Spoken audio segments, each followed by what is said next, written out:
against deck. But this card is starting to really pick up in popularity. We see Esper tokens, we see Bant tokens, we've seen Jeskai tokens, or people still trying to play it. We've seen Mardu tokens. The Secure the Waste is the card that holds it all together, because you can just get to a point where you just go secure for 6, untap Sorin you or Gideon and make an emblem, and suddenly my 5 or 6 1/1s turn into a lot of power. So we see Abbot, we saw Side Leopard drawn for the turn, we're going to see the Abbot of Kerrol Keep in play. We're going to reveal a Snapping Gnarlhead, so we could see the turn here of just unload everything into play, and you have to deal with it, Joao. And I think right now, you know, Francis isn't too worried about any Wrath effects, because he hasn't seen any. So he's probably not too scared of any right now, so he's not really expecting any. But I think Joao might take this opportunity to fire off that Almost Secure the Wastes. Get some stuff into play. I'm not sure if he will. He might just try. He might just elect for the Tasigur again. So we're seeing some mana tap. Then he's going to go for Secure the Wastes, get some blockers into play. And they're actually reasonably good blockers. They're not bad in this situation. Yeah, it's extra men that they can't get trampled over, and he can force his opponent. He can force Francis to put himself in a position where he has to use his Team of Battle Rage and pump spells in really weird scenarios. Yeah. So we're going to see Monastery Mentor drawn for the turn now. Joao's struggling with his lands a little bit. I think it would be nice if he'd be wanting a few more spells. He has double Dispel. And now, the question is, does Joao want to tap out for Monastery Mentor? I think he does. I think he can just leave up the Dispel, and that way, any spell he casts, well, if he gets to cast this Dispel, then he gets to also make a monk. So we see Monastery Mentor. So. Card from Fate Reforged. One that took a little time to have taken off. Yep. Mainly seen more playing Legacy and Vintage. Yep. Than in Standard. But 2 and a white, 2/2 prowess. Whenever you cast, and remember it's cast, it's not resolve. Whenever you cast a non-creature spell, put a 1/1 white monk creature token with prowess onto the battlefield. Thus, can be a lot of power, especially on the Eternal formats when you're casting Brainstorms, Moxes, and that ilk of card. Yeah, the thing with the you know, in Legacy and Vintage is a lot of the spells are incredibly cheap. So, you know, you can play your Monastery Mentor and protect it with something like a Force of Will or a Daze. Or you can play your Monastery Mentor and play a Black Lotus or something along those lines. You know, make a few 1/1s, take another turn, make some, pump them all, because the tokens do have prowess. So you can make them all a bit bigger and then, you know, gain attack for loads of damage. And Joao really looking to... And Joao having the nice proposition of actually untapping with the Monastery Mentor in play. Francis is not able to attack, he's just drawing more and more lands. And the thing with the Ataka landfall deck is another 20. 24 lands in the deck. Sorry, 5 yes, forests, 5 mountains, 4, 4 and 4 of Wooded Foothills, Bloodstone Mountains, Wind Southeast, and 2 Cinder Glades. Obviously, the deck needs to play a lot of fetch lands and a reasonable number of lands to trigger all the landfall. It's not like Ataka Red, the Lotus of the Ground, where it doesn't actually need to hit its third land drop. Yeah. You can afford to work on 2. This landfall deck needs to be working with a lot more land. Well, the Ataka Red deck now sort of does need the third land, because obviously for the Become Immense Battle Rage combo. But, you know, it's still probably not good enough. And that's really where... Ooh. So we see Yusova Dragonclaw was the draw for the turn. So we're going to see Yusova into play. He can... I mean, Joao unfortunately does actually have the... Ultimate price for her, but... Have to see how he wants to proceed. He has cards in hand.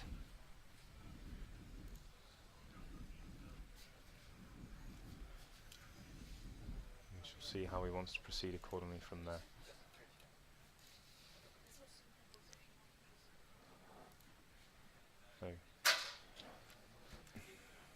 There we go. So we have found the card eventually. We're going to see ultimate price target Yusova Dragonclaw, but for those of you at home, rare from Fate Reforged, legendary creature, human warrior, trample 4/2. Trample's obviously a nice keyword to have on that one. At the beginning of combat on your turn, you may pay 1 hybrid blue, red. If you do, gain control of target creature and opponent controls with power less than Yusova Dragonclaw's power until end of turn. Untap that creature, gains haste. The important thing, obviously, with things like Become Immense and Titan Strength, you can very easily make Yusova big enough to start stealing other cards. Exactly, yeah, and you know, right now, that Yusova would have been really powerful. It would have been able to steal the Tasigur, which would have been incredible for Joao. So we see Joao sending in with just the monk. It is a prowessable monk, but it is just a monk. It is just a monk. and we are starting to proceed It forward. is a 2-2. It is. Ultimate Price. Flashback. Very good card about it. Yep. So that's why we have 2 monks in play. Ultimate Price 1, Flashback Ultimate Price taking out the Den Protector. So Joao able to untap again, and looks like Francis is having a small problem with flooding out at the moment.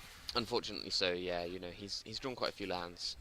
Joao has just completely flooded the board with creatures and tokens, and I'm not sure if Francis is actually going to get this game. And we also see a negate in hand for Joao now as well, able to protect him against any sort of combo shenanigans from his opponent. So as he dig through time, exiling all of his graveyard. Obviously that dig through time with flashback. When we say flashback, it means it's a mechanic referred to in Innistrad where you're able to recast spells from your graveyard. Obviously Jace doesn't give it flashback, but it gives it the ability to play it back from the graveyard. So when you hear people refer to it as flashback, that is why. So we're going to see 7, we see Languish, Ultimate Price, see Ojutai's Command. We see he's definitely going to take the Ultimate Price. This seems like a very strong place to start. There could be an option where he takes another fetch land, obviously to try and get the second black mana into play. He's already drawn a swamp for the turn. Oh, okay. So I think he's probably going to go for the Ojutai's Command. Ultimate Price.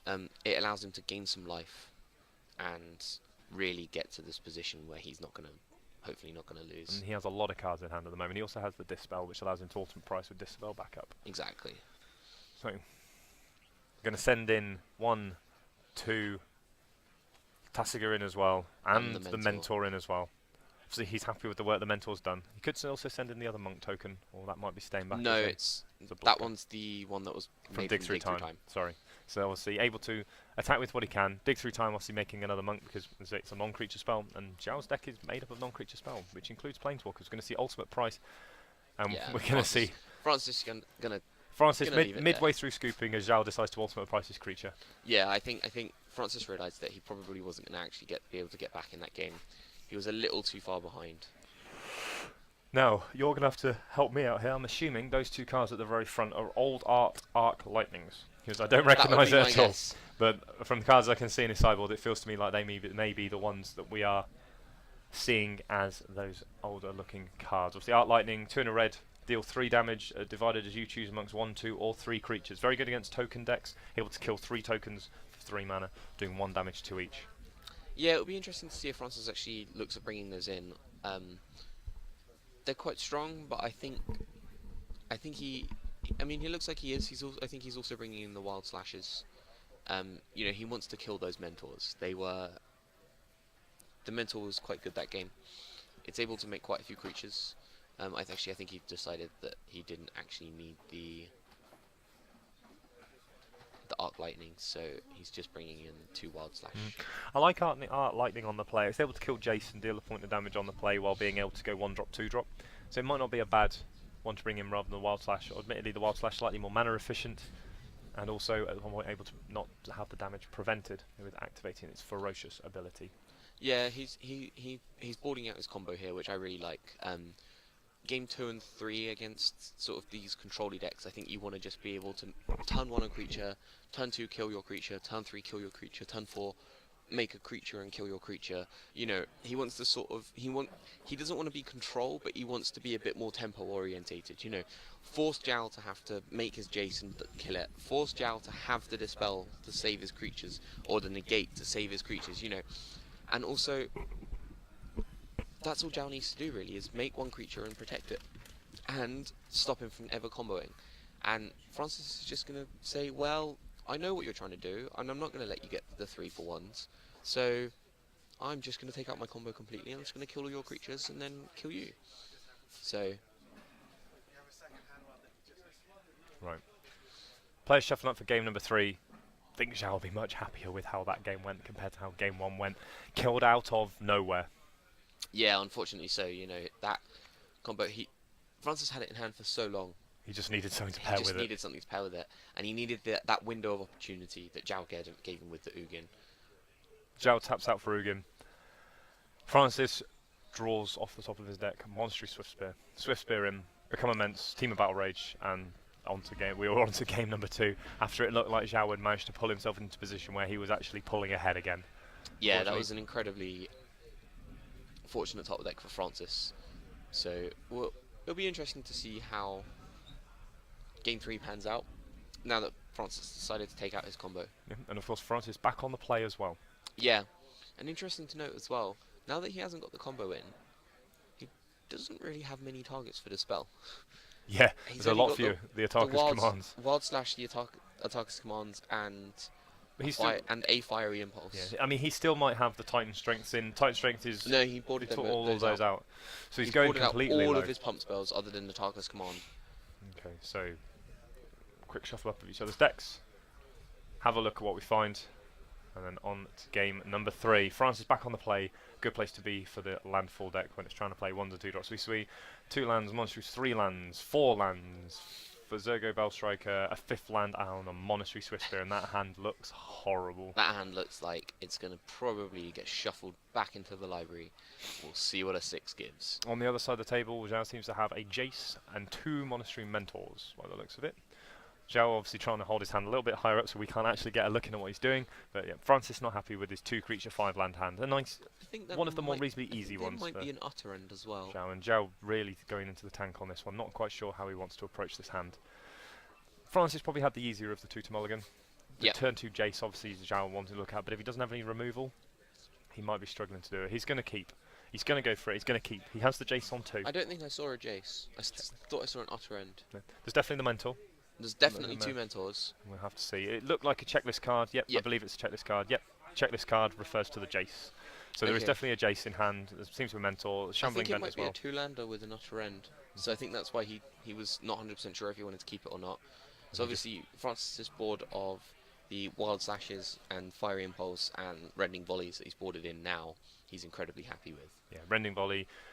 A lot of play Modern yesterday in the sideboard. Also seeing a fair amount of sideboard play in Standard as well.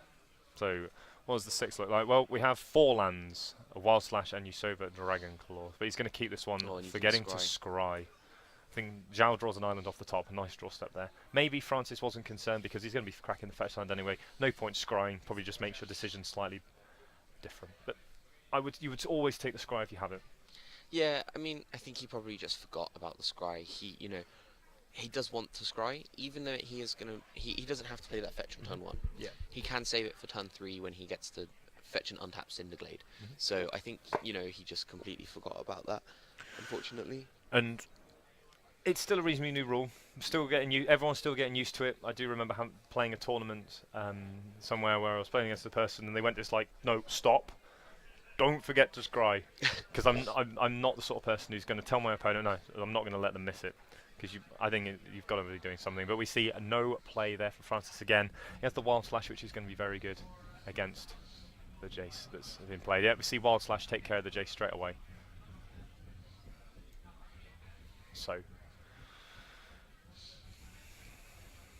we will obviously get the playmats re-straightened up for the next round. The players obviously, one of the slaves, they're just sort of dragging the playmat slightly as it goes away. But see an island, a forest in Mountain. from a mountain in from.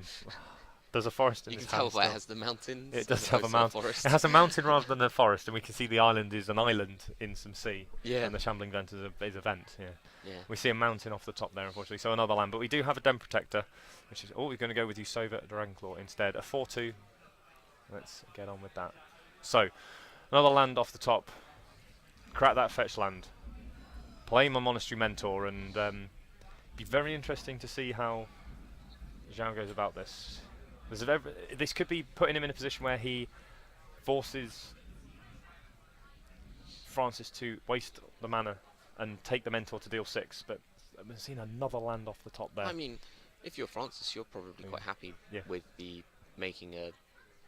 attacking for 6 here. Mhm. He does have this Den Protector in hand, so he can also next turn flip the Den Protector, get back the Wild Slash, and it allows him to set up a sequence of plays where he can potentially kill the Mentor. Stack the prowess trigger after the spell means it's still a 2/2. No, No, is it? that doesn't No, work like it's a that. cast spell. Oh. But he gets a 1/1. He does make. He a gets to 1/1. keep a 1/1, so we're going to see him take control of it and in for 6. I'll have your Mentor, thank you very much. It's less power than my Usova. And Joao Yeah, down I think 13. Joao here is probably going to be utter ending this Usova quite swiftly. Yeah, he's going to check. It does go back to his opponent. It's not that powerful, and he does get to untap because it comes back to Joao in the end step rather than the upkeep. Yep. So 4 mana, we see another Monastery Mentor in hand as well, but I think this one might just be land, crack, get... There's 4... Joao does have 4 lands in hand though, so we're going to see Flooded Strand. Sorry, Polluted Delta, probably going to fetch up a Sunken Hollow, get the double black into play. Yep. Give him double blue, double black. He has a Prairie Stream still in hand and a Flooded Strand as well. Just trying to give himself all the colours he needs. He doesn't need double white. He's got double blue, double white, double black. Yep. And he has one planner out there, so he needs triple white later on if he's ever going to awaken for that. So we see Utter Range, take care of you, Sova. Exile that, trigger, get this, and in for 3 with the Mentor again. It has prowess itself, so it's a 2/2, now becomes a 3/3. We're going to see Francis drop another life point with the Wooded Foothills. We should see flipped up. We see him fetch up the second of the Cinder Glades. So we shall see what the top of his deck yields. We know he's got Den Protector in hand, but not much else at the moment. No, unfortunately not. Again, Francis is drawing quite a lot of lands this game, and not really having any reach or anything to get there. So he's snapping Gnarlid off the top. It'll be interesting. Terrible. To see, yeah, it'll be interesting to see if he decides to make the Den Protector or if he decides to make the Snapping Gnarlid. Oh, he's going for the Den Protector. Yeah, I think that's probably the best decision. Play the Morph. Make it Manifest. So it is a Morph, not a Manifest. There we go. Yep. There we go. It is a Morph. So, Joao draws to the turn. A copy of this spell, sir. Not a terrible one. Able to counter the Wild Slash if that's what the Den Protector brings back. Yep. Could just play the second Mentor and go utterly... I really like playing the second Mentor and holding up the spell, and then you just get to... The other line of play that would be very interesting is Joao could fire up the Shambling Vent and attack. Yeah, see if he can get Francis to trade with... I don't think he needs to right now. You know, he doesn't really... Actually... He's going to go in with the team anyway. Representing a couple of spells. We'll have to see if... I think if Francis opts for the trade here with... no, he's going to take 3 points of damage. Joao getting in definitely 1 free point. Probably 3 free points there. So we're going to see Prairie Stream in. He's going to pass the turn, leaving himself available to Shambling Vent, which unfortunately can't block the Den Protector. No, unfortunately not. Interesting that you decided to do that. I really like the play of playing the second Mentor, and that way you know that your opponent's plan of Wild Slashing means that you make another token. You get many tokens. Yeah. So unless we're seeing Joao's hand wrong, it's Dispel, Mentor, lands. Shambling Vent in play in the play is going to be a good one, but Den Protector didn't take long to beat down, and we see Snapping Gnarlid as the follow-up. We're going to see Windswept Teeth, and maybe this is the fact that Joao should have used his Mentor last turn, because now he could fire at the Shambling Vent this turn and attack, and see if he can... No, he can't attack into the Gnarlid because it would be a 3/3, but he just tries to make more tokens, the Dispel doing that, and now we have a Secure the Wastes as well. Joao's top of his deck working very nicely for him today. Yep. But he still has to be aware of that Den Protector. That Den Protector doesn't take long to, especially from 9, 3 points of damage. There's only 3 turn clock plus any pump spell. We know he has the Dispel, but we could get there eventually as well. So Joao going to have a quick survey of the battlefield and decide where he wants to go from there. So, moving 3 mana to one side. Looks like he wants to play this Mentor again, the second Mentor. So, maybe missed out last turn. Yeah, I really dislike playing it this turn if you didn't play it last turn. You had 0 reason to not play it last turn, and I think the first thing here is we see him pass the turn. No, he's going to go for... He's going to look at his hand, and now he's going to cast the Mentor. So, Monastery Mentor. What, Francis, do you have to do now? If I was Joao, I'd have just jammed the Mentor straight into play and cast this, rather than allowing his opponent the chance to Wild Slash the Mentor in response and minimise the number of tokens made, or just put it into play and made your opponents put your opponent under some pressure. So I really dislike the fact that he's playing it this turn and not last turn. He had a much bigger window of opportunity last turn than he has this turn, and I think he's just... So we're going to see Secure the Waste for 1. Trigger the Mentors. Get 2 Monk tokens. Make my Mentor a 3/3. Force your Snapping Gnarlid to trade. And still hold up Dispel. Joao getting his tokens ready to go into play. This man likes his token decks. You sure he's playing Esper Control today and not Yeah, Esper Tokens? yeah. He's not running any Gideons, and he's not running any Hangerbacks or anything like that. So.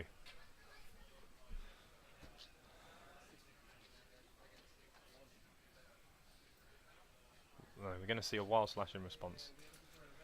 Now, that's really interesting. Does Joao... Now, if Joao uses the Dispel, it means his Mentors all stay alive. Yep. And his opponent has 1 card left in hand. Joao's at 9. That's become immense. Can Joao take that risk? He's boarded them out. Well, Joao doesn't know that. This is We true. do. Joao Yes. doesn't. And Joao could be thinking, do I want to use this Dispel now on this Wild Slash? Or do I let my Mentor die and hold up the Dispel for Become Immense, which could be lethal for me this turn? So we're going to see That is what he's doing, yeah. Monks into play, put that Soldier into play. Yeah, secure the waste in the graveyard. And pass back the turn.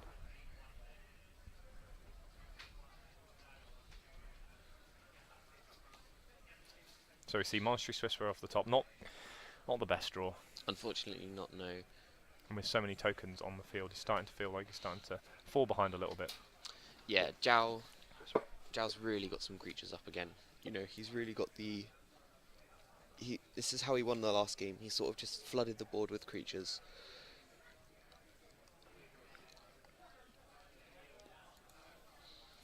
So Joao can't actually block fast enough in that position. Put my guy straight underneath the bus. Joao down to 6, but now he has the ability to next turn fire up that Shambling Vent, attack for 2, gain 2, put himself back to 8, and start to pull away from this game with Dispel back up in hand. Another Shambling Vent if he so needs it as well. And we're going to see a follow-up Monastery Swiftspear. And I believe that is all the cards out of Francis's hand. So, Joao, untap and draw. What do we find? Ogetize Command, that's 4 life. Put that Jace back into play. Make a Monk, trigger my prowess. And still have Dispel back up as well. Yeah. And that's the important thing, he still has that Dispel in hand. Yeah. This is an incredibly good attack for Joao. Send in with everything. And Francis doesn't know this, but he has to block. He's dead if he doesn't. Yes, because you can Ogetize Command and Dispel your Ogetize Command. Yeah. I'll just be thinking his hand going, please don't block, please don't block, please don't block, please don't block. It looks like the block is going to happen though. Joao still gets to play the Ogetize Command without too much worry. You can put the Jace back into play, make a blocker. So we're going to see 4 mana taps. See Ogetize Command. 2 white, blue. Instant from Dragons of Tarkir.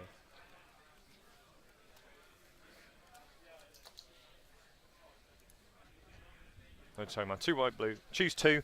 The standard cryptic command, as it's been referred to at times. It's a counter. It has the words counter target creature spell and draw a card, all on a counter spell for 4 mana. We see Jace come back into play. Assume Joao gained 4 life, back up to 10, and return target creature with converted mana to cost 2 or less from your graveyard to the battlefield. And one of the interesting things with Ogetize Command is all of the modes are always used. It's probably the one that has each and every mode used very efficiently by all the decks it's played in, because you can put Jace back into play. Gaining 4 life is important against the aggro decks. Countering target creature spell can be very important against powerful creatures such as Ulamog, Dragonlord Ataka, Siege Rhino, and drawing a card. Well, all blue mages like drawing a card. It's what blue mages do. So, Disova Dragonclaw, the draw for the turn. interesting. Joao isn't dead. But he's not far off. Oh my god, Joao's actually dead. 3? No. Because he steals the 1/1 token. Yeah. Cracks. Oh no, he's still got the Jace. But so he's got Disova Dragonclaw in hand. So Snapping Gnarl is 3, 6, 7. That's only 7 because Disova doesn't have haste. Oh, she doesn't know. No, so unfortunately not able to steal another victory from under Joao's nose. No, unfortunately not.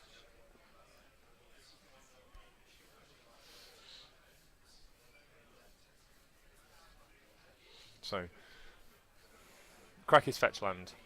Try and get in some damage at least. It's at 4, unfortunately can't survive the crackback, especially with that Jace able to flip. See how it goes from there. The Dispel in hand being really important right now. He's going to cast the Yasova. He's going to activate Yasova. He's stealing the Jace. Take the Jace. Oh, and he can activate the Jace. And give it back to Joao. Yeah, as a non-creature. As a planeswalker. Yeah. Doesn't help him get through the damage, Doesn't, though, unfortunately. no. And he's just going to draw and discard. Draw a card off the top, put it straight into the graveyard after that. Yeah, unfortunately, it's not the best. And down to 3 life, unfortunately. Forgetting that it comes in under Joao's control.